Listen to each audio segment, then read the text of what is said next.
মানুষ জাগুন, মানুষ জাগুন, মানুষ সব দেখছে। মানুষ যদি ঐক্যবদ্ধভাবে সংবিধানকে বাঁচাতে চান তাহলে এই সরকারকে পরিবর্তন করতে হবে। আর মাত্র 6 সপ্তাহ আছে এই সরকারের। নির্বাচন পয়লা বৈশাখের পরে যে কোনো দিন ভোট হবে।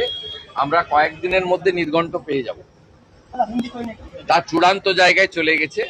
অতএব মানুষকেই এই সংবিধান বিরোধী সরকারকে তুলে ফেলার দায়িত্ব নিতে হবে, মানুষকেই জানতে হবে।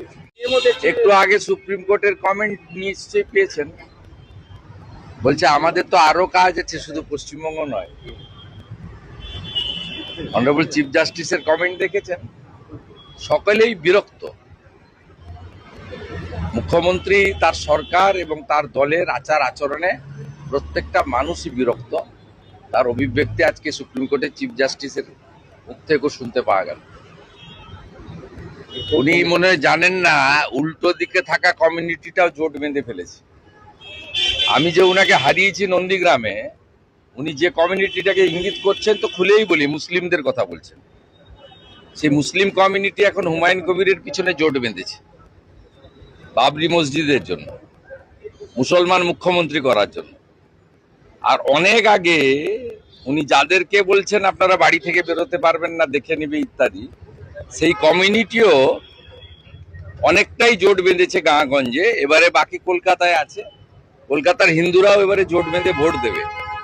এই ধরনের সাম্প্রদায়িক উস্কানিমূলক কথাবার্তা এই মুখ্যমন্ত্রীর মুখেই সাজে, কারণ তিনি সব সময় এই কার্ড খেলেই নির্বাচনে জিতেছেন।